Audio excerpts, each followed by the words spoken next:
Hello दोस्तों, नमस्कार। बहुत बहुत स्वागत करता हूं आज के इस वीडियो में। आप देख रहे हैं देववी। बात आती है कि भारत का अगला प्रधानमंत्री कौन होगा और किस पार्टी का होगा। क्या अगला प्रधानमंत्री भी इंडिया का होगा या इस बार यूपीए का होने वाला है। जी दोस्तों, अगर आज की तारीख में भारत में प्रधानमंत्री के चुनाव हो जाते हैं, यानी कि लोकसभा के चुनाव हो जाते हैं, तो क्या लगातार तीसरी बार इंडिया अपनी सरकार बना पाती है? क्या लगातार तीसरी बार प्रधानमंत्री नरेंद्र मोदी बन पाते हैं? अगर इंडिया जीत जाती है तो इंडिया की तरफ से नया चेहरा होने वाला है या इस बार कहीं ना कहीं यूपीए करने वाली है वापसी। जी दोस्तों, आपको बता दूं कि लगातार 2 बार से इंडिया की सरकार है केंद्र में और 2024 में अगले लोकसभा चुनाव होने वाले। लेकिन एक ओपिनियन पोल हमने तैयार किया, अगर पूरे देश में आज लोकसभा के चुनाव करा देती है तो कैसी स्थिति बन रही है, किस पार्टी की सरकार बन सकती है, क्या इंडिया में इतनी ताकत है कि एक बार फिर से केंद्र में अपनी सरकार बना सकती है या यूपीए इस बार वापसी कर सकती है। क्या दोस्तों, पिछले 10 सालों की मैं बात करूं तो यूपीए का केंद्र में सफाया होता आ रहा है, यानी कि 2014 और 2019 के लोकसभा चुनाव में पूरी तरह से यूपीए को हार का सामना करना पड़ा है। उससे पिछले 10 साल की मैं बात करूं तो यूपीए केंद्र में सरकार रही थी, तो देखा जाए तो टक्कर का मुकाबला देखने को आ रहा है। लेकिन अगर मौजूद वक्त में भारत के प्रधानमंत्री के चुनाव हो जाते हैं, अगला भारत का प्रधानमंत्री कौन हो सकता है? जी हाँ दोस्तों, आपके हिसाब से आपका ओपिनियन पोल क्या कहता है? अगर मौजूद वक्त में भारत के प्रधानमंत्री के चुनाव कराए जाते हैं, आपके हिसाब से किसकी सरकार बन सकती है और वो कौन प्रधानमंत्री बन सकता है? क्या दोस्तों, राहुल गांधी, नरेंद्र मोदी, योगी जी, या आपके हिसाब से कोई और बन सकता है?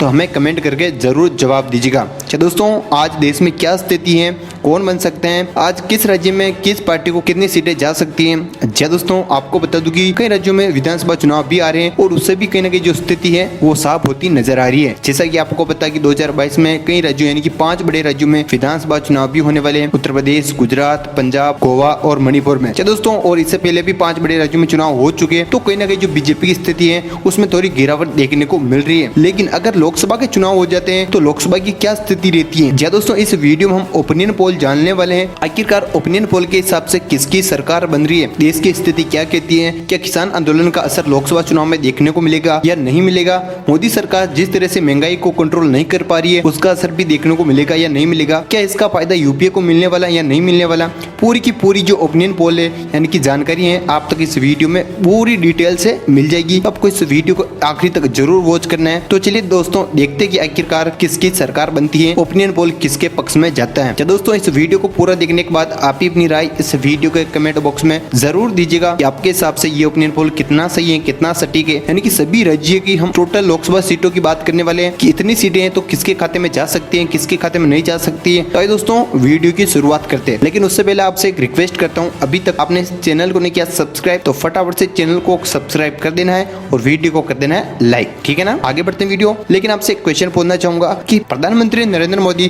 प्रधानमंत्री बनने से पहले किस राज्य के मुख्यमंत्री थे? क्या दोस्तों, आपको इसका आंसर पता है तो इस वीडियो के कमेंट बॉक्स में जरूर दीजिएगा। चलिए दोस्तों, अब ओपिनियन पोल की शुरुआत करते हैं और एक एक करके सभी राज्यों का जो ओपिनियन पोल है कुछ इस प्रकार रह सकता है। चलिए सबसे पहले आंध्र प्रदेश की बात करते हैं। तो आंध्र प्रदेश में जैसा कि आपको पता है कि टोटल 25 सीटें, 25 में से इंडिया के खाते में 4, यूपीए के खाते में 8, अदर के खाते में 13। चलिए आंध्र प्रदेश का इस तरह रह सकता है। इसके अलावा सेकंड राज्य की हम बात करते हैं अरुणाचल प्रदेश की, तो 2 सीटें जो कि 2 की 2 ही इंडिया के खाते में जा सकती है, यानी कि यहाँ बीजेपी का दबदबा माना जाता है। बाकी किसी भी पार्टी के खाते में कोई भी सीट नहीं जाएगी। असम की 14 सीटें क्या कहती है? तो असम में टोटल 14 सीटें। फिलहाल इसमें विधानसभा चुनाव भी हुए थे जहाँ पर बीजेपी की जीत हुई थी, लेकिन लोकसभा चुनाव और विधानसभा चुनाव में एक अंतर देखा जाता है। तो 14 में से 6 पर एनडीए, 6 पर कांग्रेस, वहीं 2 पर अदर। जी दोस्तों, यानी कि 6-6-2 का जो आंकड़ा है वो रह सकता है, ठीक है ना। आगे बढ़ते हैं, हम बिहार की तरफ आते हैं। तो बिहार में आपको पता है कि टोटल 40 सीटें, 40 में से आपको बता दूं कि बीजेपी के खाते में आधी सीटें जाएगी, यानी कि 20 सीटें चली जाएगी। इसके अलावा यूपीए के खाते में 12, वहीं अदर के खाते में 8। चलिए ठीक है ना। छत्तीसगढ़ की बात कर लेते हैं। तो छत्तीसगढ़ में जैसा कि आपको पता है कि टोटल 11 है, यानी कि सीटें की बात कर रहा हूँ तो 3 पर एनडीए, 8 पर कांग्रेस रह सकती है। पिछले बार की मैं बात करूँ 2019 में तो कहीं ना कहीं यहाँ से 9 सीटें इंडिया ने जीती थी, लेकिन कहीं ना कहीं किसान आंदोलन का असर कहीं ना कहीं छत्तीसगढ़ में भी देखने को मिल सकता है। तो हमारे हिसाब से आज की स्थिति में 3-8 का मुकाबला वहाँ रह सकता है। चलिए गोवा की बात कर लेते हैं। जी दोस्तों, जैसा कि आपको पता है कि गोवा में टोटल लोकसभा की 2 सीटें, इसके अलावा विधानसभा चुनाव भी आने वाले साल यानी कि 2022 में होने वाला है। पिछले विधानसभा चुनाव में भी कांग्रेस ने सबसे ज्यादा सीटें जीती थी, लेकिन वहां पर सरकार बीजेपी की है। क्या दोस्तों, अदर के साथ जो भी गठबंधन है वो बीजेपी का अच्छा बेटा था, इसकी वजह से कांग्रेस वहां सरकार नहीं बना पाई थी। लेकिन लोकसभा सीटें की मैं बात करूँ तो 2 ही हैं, जो कि 2 की 2 ही कांग्रेस के खाते में जा सकती है, यानी कि यूपीए के खाते में 2 सीटें चली जाएगी। चलिए गोवा के बाद गुजरात की 26 सीटों का ओपिनियन पोल कुछ इस प्रकार है। 18 सीटों की मैं बात करूँ तो एनडीए, 8 सीटों पर यूपीए, अदर 0। चलिए गुजरात के बाद हरियाणा की तरफ बढ़ते हैं। तो हरियाणा में 10 सीटें हैं। अगर आज की तारीख में हरियाणा में लोकसभा के चुनाव हो जाते हैं तो कहीं ना कहीं किसान आंदोलन का असर सबसे ज्यादा हरियाणा में देखने को मिलेगा। चलिए दोस्तों, पिछले 2019 के लोकसभा चुनाव में बीजेपी ने यानी कि एनडीए ने 10 की 10 सीटें जीती थी, लेकिन हमारे हिसाब से अगर आज चुनाव होते हैं तो एनडीए को 2 सीटें मिलेगी, यूपीए को 8 सीटें मिलेगी, अदर के खाते में कोई भी सीट नहीं जाएगी। हरियाणा के बाद हिमाचल प्रदेश की बात कर लेते हैं। तो हिमाचल प्रदेश में टोटल 4 सीटें, 4 में से आपको बता दूं यहाँ पे 50-50 का मुकाबला रह सकता है। 2 पर एनडीए, 2 पर यूपीए, अदर 0। चलिए जम्मू कश्मीर की तरफ चलते हैं। क्या दोस्तों, जम्मू कश्मीर में टोटल 6 सीटें हैं। 6 में से आपको बता दूं 1 सीट पर एनडीए, 5 सीट पर यूपीए। क्या दोस्तों, पिछली बार 3 सीटें जीती थी एनडीए ने, लेकिन इस बार अगर आज की तारीख में चुनाव हो जाते हैं तो जम्मू कश्मीर में भी कहीं ना कहीं उसके ग्राफ को नीचे आता दिख रहा है। तो 1 सीट पर एनडीए, 5 सीट पर यूपीए, अदर 0। झारखंड की बात कर लेते हैं। तो झारखंड में टोटल 14 सीटें हैं। 14 में से आपको बता दूं कि 5 सीटें पर एनडीए, 8 सीटों पर यूपीए, 1 सीट पर अदर कोई भी पार्टी रह सकती है। चलिए ठीक है ना। झारखंड के बाद कर्नाटक की बात कर लेते हैं। तो कर्नाटक में टोटल 28 सीटें, 28 में से 8 पर एनडीए, 15 पर यूपीए, 5 पर अदर। इसके बाद केरल की तरफ बढ़ते हैं। तो केरला में टोटल 20 सीटें हैं। 20 में से आपको बता दूं कि 2 पर एनडीए, 13 पर यूपीए, 5 पर अदर। ठीक है ना। केरला के बाद ऊपर आते हैं मध्य प्रदेश की तरफ। तो मध्य प्रदेश में लोकसभा की 29 सीटें हैं। 29 सीटों में से 16 सीटों पर एनडीए, 10 सीटों पर यूपीए, 3 सीटों पर अदर।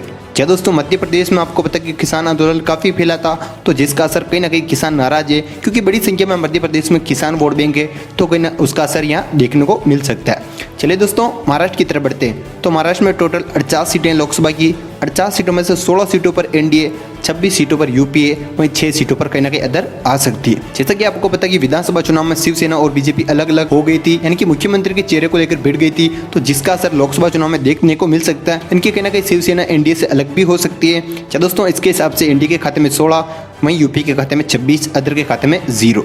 मणिपुर में 2 सीटें जो कि 2 की 2 एनडीए के खाते में रह सकती है। इसके अलावा मेघालय की 2 सीटें, वो भी 2 की 2 एनडीए के खाते में रह सकती है। उसके बाद मिजोरम की बात कर लेते हैं। तो मिजोरम में 1 सीट है जो कि कांग्रेस यानी कि यूपी के खाते में रह सकती है। इसके अलावा नागालैंड की 1 सीट है जो कहीं ना कहीं यूपी के खाते में रह सकती है। इसके अलावा अदर 0। चलिए उड़ीसा की 21 सीटें क्या कहती है। 21 में से 3 पर एनडीए, 8 पर कहीं ना कहीं यूपीए, 10 सीटों पर अदर है। जी दोस्तों, बीजेडी आ सकती है 10 सीटों पर। इसके अलावा पंजाब की 13 सीटों की बात करूँ तो 13 में 2 पर एनडीए, 11 सीटों पर यूपीए। क्या दोस्तों, जैसा कि आपको पता कि यूपीए का खासा दबदबा माना जाता है पंजाब में, यानी कि यूपीए का खास राज्य पंजाब है, तो कहीं ना कहीं 13 में से 11 सीटें यूपीए। राजस्थान की 25 सीटों में से 15 पर एनडीए, 10 सीटों पर यूपीए, अदर 0। पिछली बार की मैं बात करूँ तो राजस्थान से 25 की 25 सीटें एनडीए को गई थी, लेकिन इस बार राजस्थान में भी कहीं ना कहीं यूपीए का दबदबा देखा जा सकता है। इसके अलावा सिक्किम की 1 सीट है, तो सिक्किम की 1 सीट यूपी के खाते में जाएगी। तमिलनाडु की 38 सीटों में से 1 सीट एनडीए के खाते में जाएगी। तमिलनाडु में एनडीए का खास दबदबा नहीं माना जाता। इसके अलावा 31 सीटों पर यूपीए, 6 सीटों पर अदर। तेलंगाना की 17 सीटों में से 2 पर एनडीए, 13 पर यूपीए, 2 पर अदर। चलिए तेलंगाना बाद त्रिपुरा की 2 सीटें, 2 सीटों में से 1 पर एनडीए, 1 पर यूपीए, अदर 0।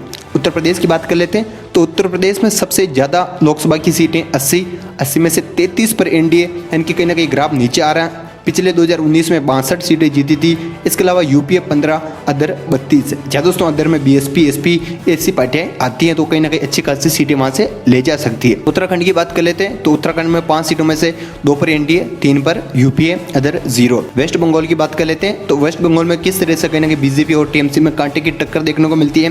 15 पर एनडीए, 14 पर यूपीए, 13 सीटों पर कहीं ना कहीं अदर आ सकती हैं। क्या दोस्तों, यूपीए में टीएमसी शामिल नहीं है, तो कहीं ना कहीं अदर के खाते में अच्छी खासी सीटें रह सकती हैं। इसके अलावा अंडमान निकोबार की बात कर लेते हैं। 1 सीट है जो कि एनडीए के खाते में रह सकती हैं। चंडीगढ़ की 1 सीट है जो कहीं ना कहीं यूपीए के खाते में रह सकती हैं। दमन और दीव की बात कर लेते हैं। 1 सीट है जो कि एनडीए के खाते में रह सकती है। इसके अलावा लक्षद्वीप की 1 सीट यूपीए के खाते में रह सकती है। दिल्ली की बात कर लेते हैं। तो दिल्ली में जैसा कि आपको पता कि 7 सीटें हैं, और पिछली बार की मैं बात करूँ तो 7 की 7 सीटें एनडीए के खाते में गई थी, लेकिन इस बार ऐसा नहीं होने वाला है। आज की तारीख में 7 सीटों में से 4 पर एनडीए, 1 की बात करूँ तो 1 पर यूपीए, वहीं 2 सीटें आम आदमी के खाते में रह सकती है। पांडुचेरी की 1 सीट है जो कि एनडीए के खाते में रहेगी, बाकी सभी 0। चलिए देख सकते हैं कि सारा का सारा जो लोकसभा सीटों का ओपिनियन पोल है वो इस प्रकार रह सकते हैं। हमारे हिसाब से 190 पर एनडीए, 243 सीटों पर कहीं ना कहीं यूपीए, 108 सीटों पर अदर। यानी कि किसी भी पार्टी को पूर्ण बहुमत नहीं मिल रहा है। किसी भी पार्टी को केंद्र में सरकार बनाने के लिए 272 सीटों की आवश्यकता होती है, और हमारे हिसाब से सबसे बड़ी पार्टी यूपीए होने वाली 243 सीटों के साथ अगर वो अदर के साथ गठबंधन करती है तो कहीं ना कहीं वो अपनी सरकार बना सकती है। इसके साथ ही एनडीए को खासा नुकसान झेलना पड़ सकता है। केवल 190 सीटें आ रही है। आपकी आपके हिसाब से ये ओपिनियन पोल कितना सही है, कितना सटीक है, हमें ज़रूर कमेंट कीजिएगा। वीडियो को पूरा देखने के लिए आपका बहुत बहुत धन्यवाद और चैनल को भी आप ज़रूर सब्सक्राइब कर लीजिएगा। धन्यवाद।